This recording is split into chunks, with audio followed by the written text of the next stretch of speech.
Thank you.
Thank you very much.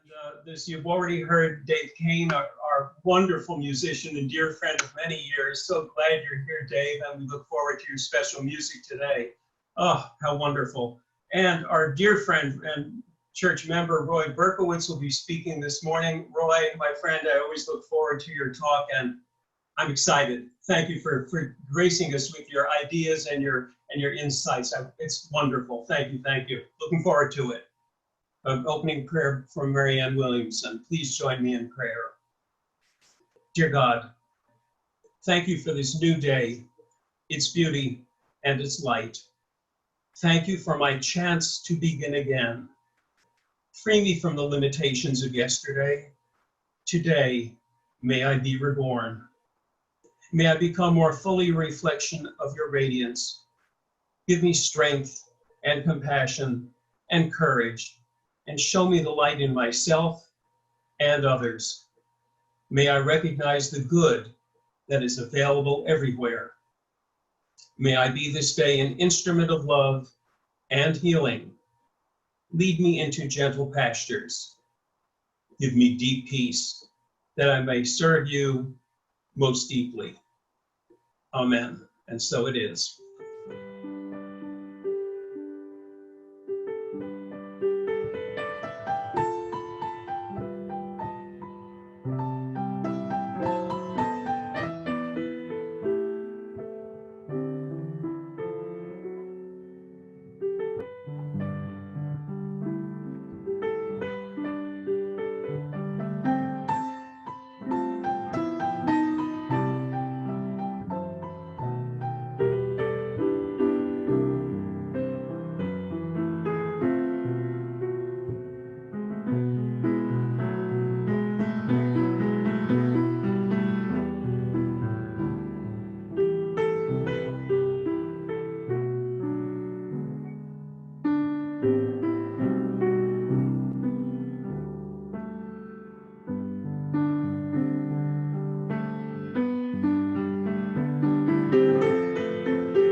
Thank you, Dave.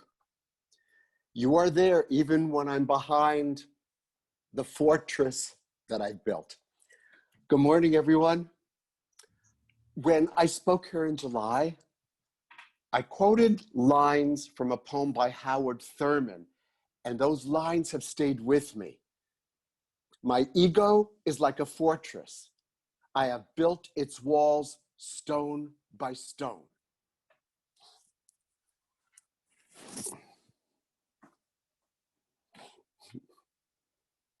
Walls we build, barriers that we erect, a fortress that ensures safety and protection.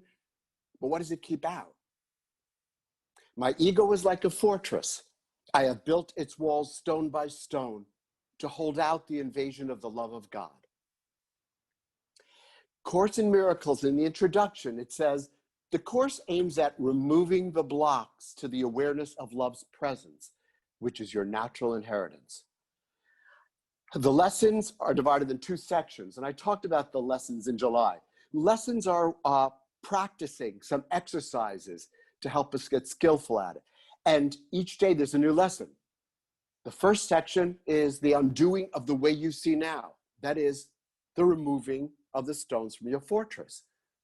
After all, Richard Rohr reminds us that spirituality is much more about unlearning than learning. Then we can start rebuilding. So part two of the lessons, the acquisition of true perception. It's a rebuilding, but I wouldn't say it's a wall. This is an old concept. Rumi told us that our task is not to seek for love, but merely to seek and find all the barriers within ourselves that we have built against it. My ego is like a fortress. Think of the work and the vigilance we have been willing to exert to protect our egos. And because the materials are made of such cheap, crappy quality, the ongoing maintenance is daily work. Now, of course, we've got our unity or our spiritual consciousness, and that chips away at some of those walls. But I can tell you, I'm back repairing those stones, cementing them, when I'm scared and anxious and depressed. So this morning, I want to look at some of those stones that hold out the invasion of God's love. Now, let me say that I picked stones that were relevant for me, assuming that some of you might relate. Now, these stones are not separate entities. I don't see these as separate entities. I think they're all interconnected, and I think they really fortify each other. But for us visual learners, and to honor the imagery of the poem, I'm going to be talking as if they're separate blocks. Stone one, those old tapes on our heads, which create the stories we live by and which get in the way of us seeing our true self, our Christ self, our Buddha nature, seeing what's right here, messages, old messages, blind us from seeing answers to a dilemma, stop us from being kinder, from feeling at peace, old messages that get in the way of our needs being met. Like the guy in this story who's driving late at night in this very rural area. He gets a flat tire, he has no jack, so he's got to walk to the nearest house. It's a farmer's house. And as he's walking, he's telling himself, oh my God, I look a mess. They're not going to trust me. They'll probably call the cops. That's what I would do. He gets to the door, he knocks, the farmer opens it, and the guy says, I don't need your damn jack anyway.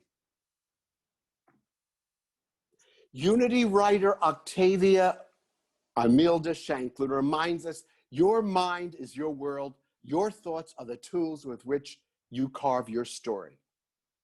And if I reside in a trance, such as a trance of unworthiness, as Tara Brach calls it, a story of, I can't do that, I don't deserve, I'm not enough, nothing ever works out for me. You're living behind enemy lines up here, and you're using old, cheap, primitive tools. Now, these stories we live by may feel real, but they're not true. And they may feel crappy, but crappy may feel like home, because they're usually handed down in families tradition, generation to generation. Henri Nouwen calls these stories and negative feelings the old country. You're at home, he says, but not at peace in the old country. You know the ways of the old country. You have spent most of your days there. You know that what helped and guided you in the old country no longer works. But what else do you have to go by? You're being asked to trust that you will find what you need in the new country.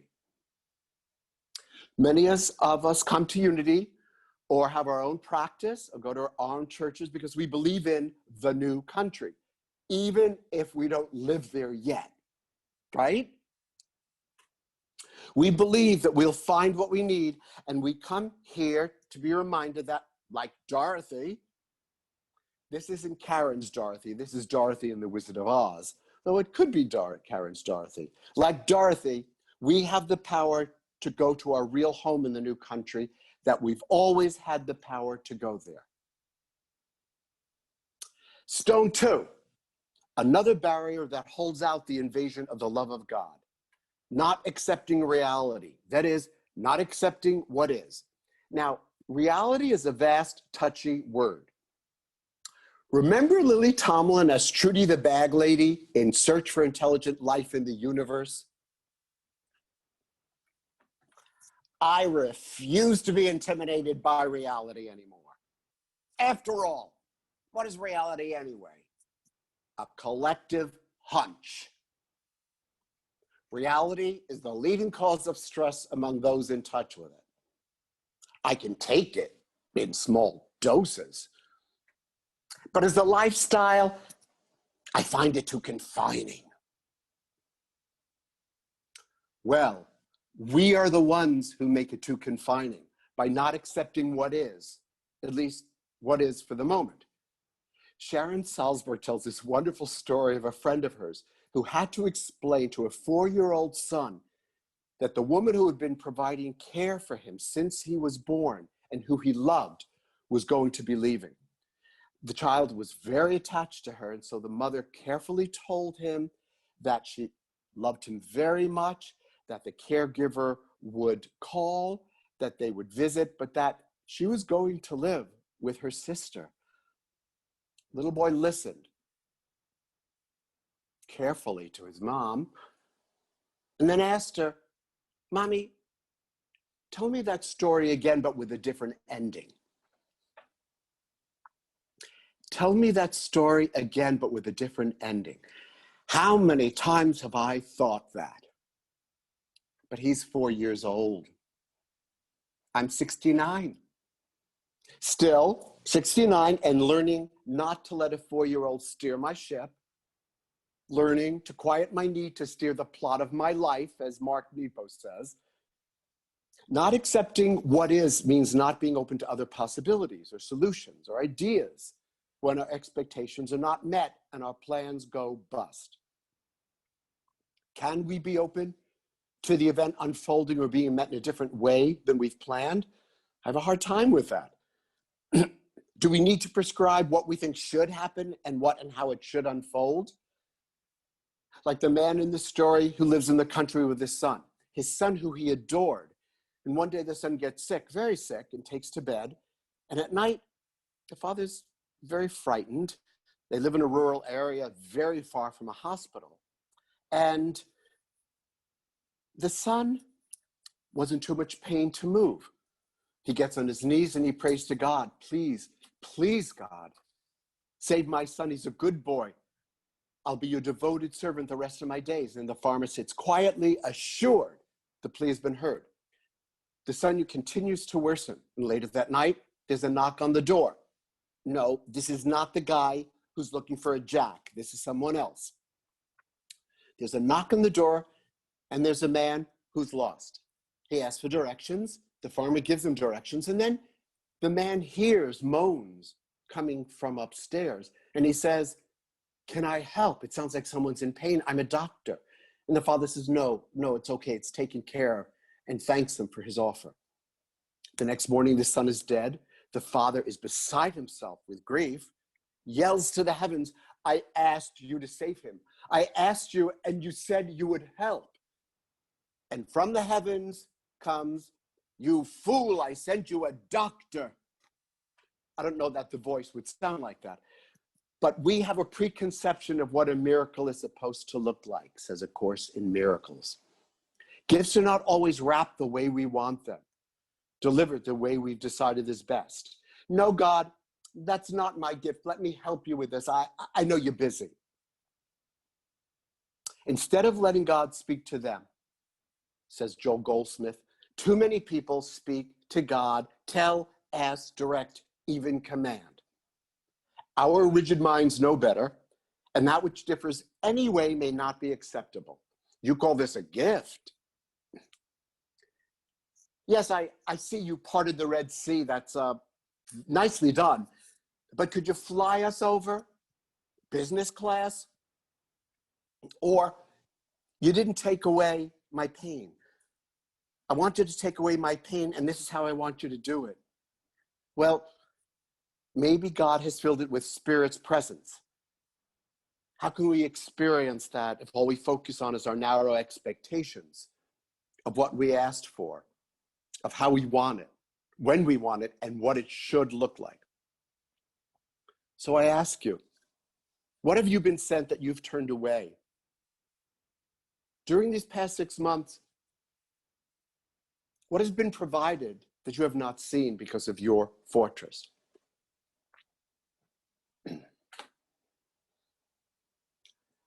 Onto another stone. Rilke beautifully addresses this one. God speaks to each of us, then walks with us silently out of the night. These are the words we dimly hear. You, sent out beyond your recall, go to the limits of your longing. Embody me. Flare up like a flame and make big shadows I can move in. Let everything happen to you, beauty and terror. Just keep going. No feeling is final. Don't let yourself lose me. Let everything happen to you, beauty and terror. Just keep going. No feeling is final.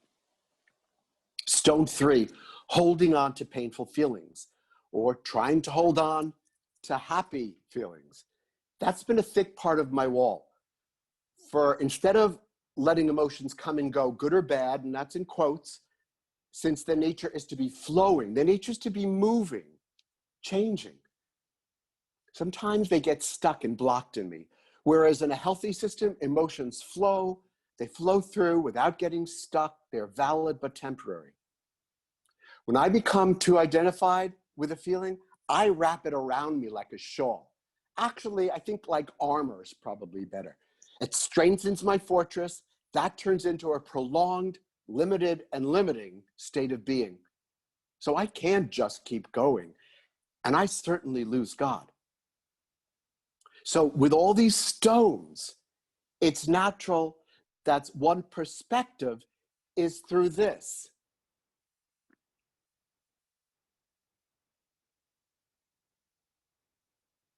And when we're under stress, behind a wall, we often view things through this. It's not about how many degrees, how many letters we have after our name, what we drive, how much money we've got. It's about our conditioning when our default is to return home. And not anything happens by accident. Arthur J. Green asks us to imagine being at the bottom of a well and look up. We have very defined boundaries of what we see. Now, go to the top of the well. Very different perspective, all encompassing. Well, not quite. Go to the top of a nearby mountain or a plain. Now go to the other side of the fortress you've built. Where my attention goes, the energy flows. And if my attention is directed by this, I'm very limited in my ability to problem solve and my ability to see options, to see the obvious. I want to tell a story of a time 1990, I told this years ago, I was very depressed. Guess what year I found unity? 1990. And I was on my bedroom floor, which was a very comforting place for me. And I was struggling to get up to brush my teeth. The phone rang, and I was able to pick it up, and Arzi was on the other end, and I told her what was happening, and she said, "Are you suicidal?" I said, "No." She said, "Do you need to be somewhere?" And I said, "No." And she said, "Just stay there.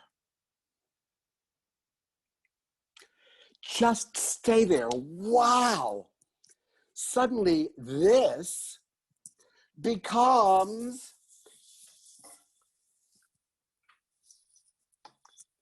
this. Thanks to the gift of friendship, of connection and community, others help us see options or broaden our perspective. I haven't forgotten that. That was 30 years ago. Help us to throw away our straws, because when I'm in pain, when I'm hurting, when I'm walled off in my fortress, my thinking is distorted. I just may not be the best person to talk to me about me, to problem solve for me, to see options or answers that reside within me. So these are just some of the stones in my fortress. There are many more. Perhaps you're thinking of some of the stones that strengthen yours. I hope so. We all have them. But please bring kindness to your barriers. Judging yourself just creates more barriers and strengthen your walls. With both songs that Dave played, I loved the gentleness, and I thought, yes, those would be incredible songs to chip away at my fortress, rather than something more forceful. And remember Kaywood's talk last week about self-care. In removing those barriers, we're not just taking care of ourselves, we're making ourselves more available to be of help, to be present for others, okay? So how do we do that?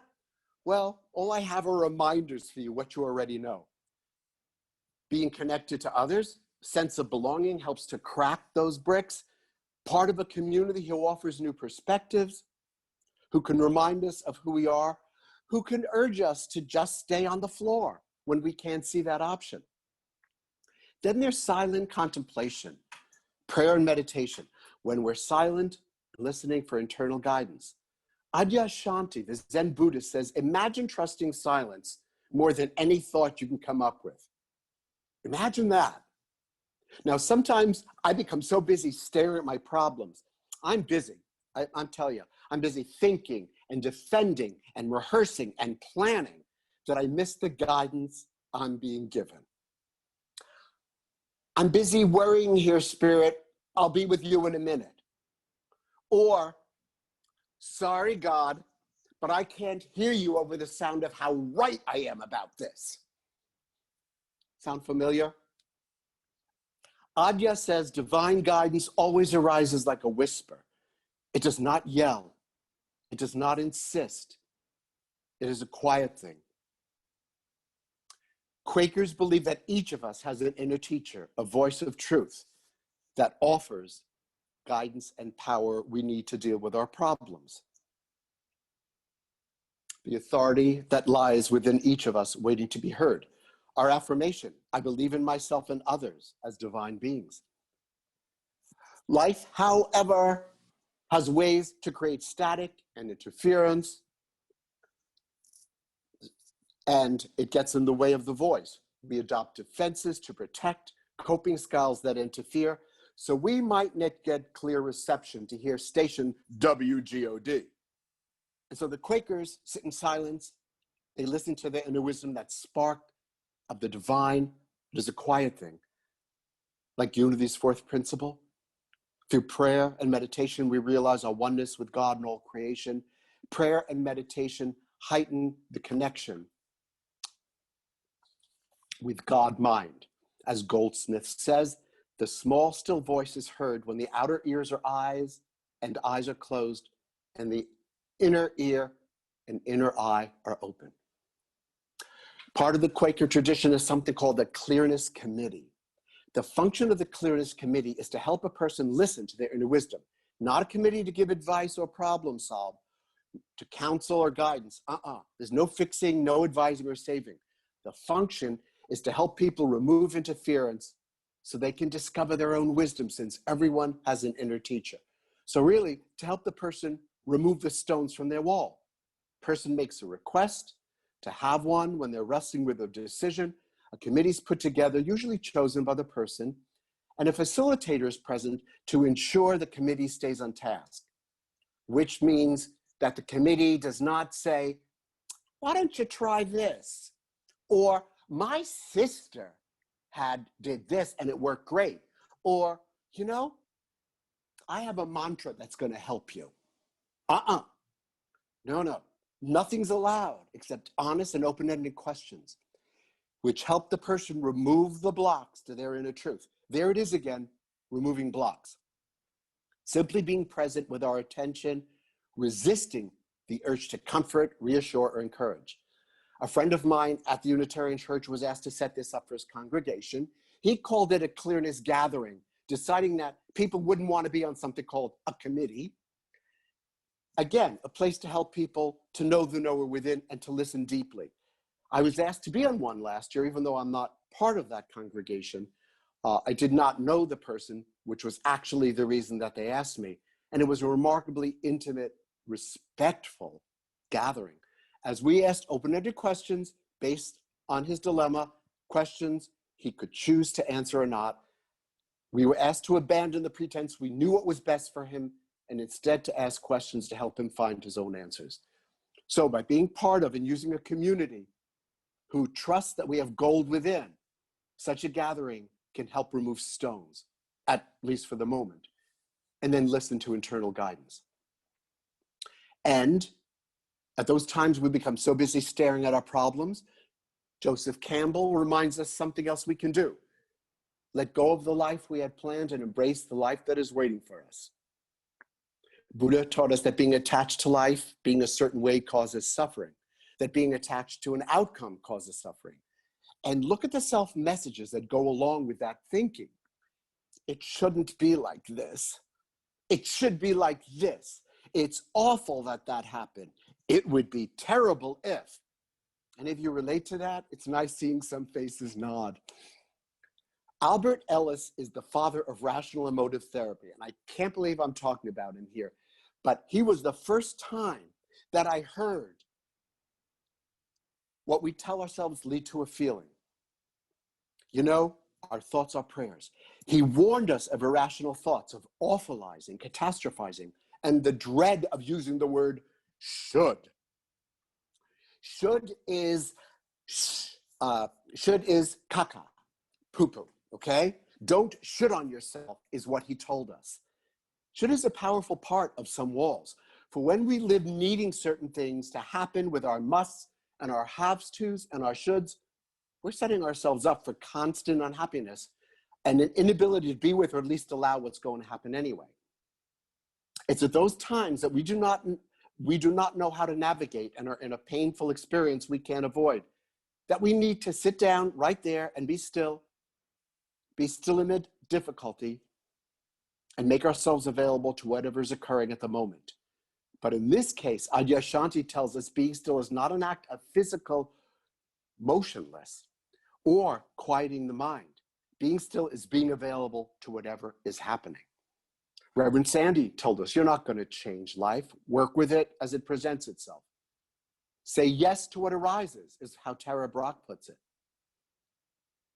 For when we have stopped fighting against life, stopped moving against, resisting whatever situation we find ourselves in, there's a possibility for discovery. As Adya puts it, just sit down right in the middle of your existence. And finally, at these times, it can be helpful to remember Emmett Fox's The Golden Key. Remember what he tells us? Stop thinking about the difficulty, whatever it is, and think about God, spirit, essence, even for a moment. The times I've played with that, it's been difficult. Thinking about God, you know, I don't see God as a person. and sometimes I struggle with it. The booklet Kaywood sent out has some suggestions. Using affirmations, asking questions about God, that is, contemplating that presence instead of thinking about God. And what's been helpful for me is not to wait for a crisis or when I need to golden key something, but to be in touch with that presence during loving, grateful, inspirational moments where the concept of spirit is right there for me, so easy for me to access, and bringing that to the times I might be dealing with challenging life issues. So in wrapping up, a Senegalese proverb says, the opportunity that God sends does not wake up him who is asleep. When we build a fortress against spirit, we are asleep. Buddha means awakened one. When we are awakened, we have diminished our fortress and we accept our natural inheritance, for we see with expanded vision. When we are awakened, we operate from that divine spark, so we know that those old messages have no power. And as someone wrote, when we are awakened, we can unravel the story we tell ourselves and instead discover that story we are in, even while lying on the bedroom floor. Onward, my friends.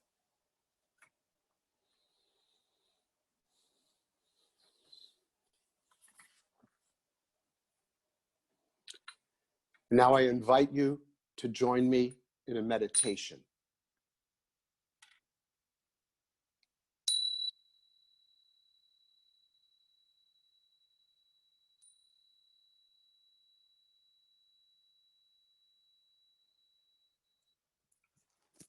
Find a position that allows you to be alert and relaxed.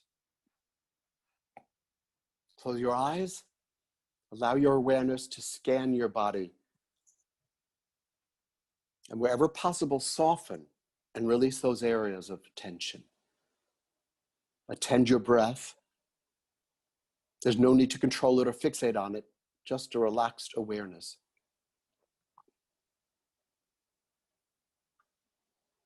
You will find that your mind naturally drifts off in thoughts. They're not the enemy. You do not need to clear your mind of them. Just recognize when thoughts are happening. Be aware of them without getting lost in the storyline. Meditation is not the art of not thinking. It is the art of listening. We trust the silence, not the thought. So notice them without judgment and gently return to your breath. This breath, your home base, your anchor. And as you breathe in, reflect that this air is charged with the power and presence of spirit. Draw air into your lungs. Draw in spirit.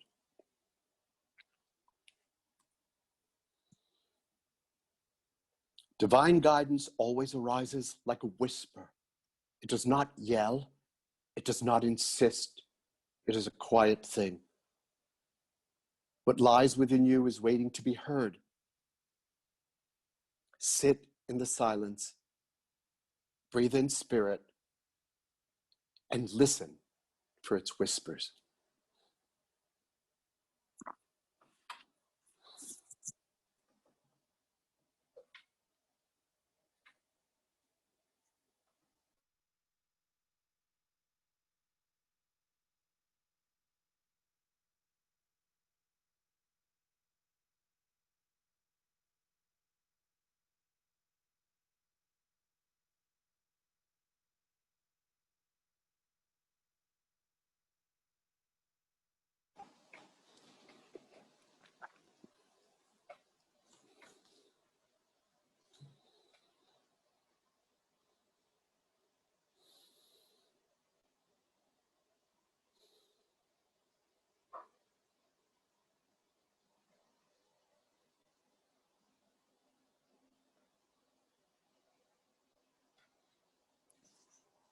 Begin to return to your space, gently, always gently. Be aware of what you are aware of. Your breath, your thought, your vision. You are not these things. You are the one who is aware of these things. And you are not your fortress. You are the one who is aware of it. Each breath, each stone. And so it is.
Thank you. Thank you very much. Thanks again.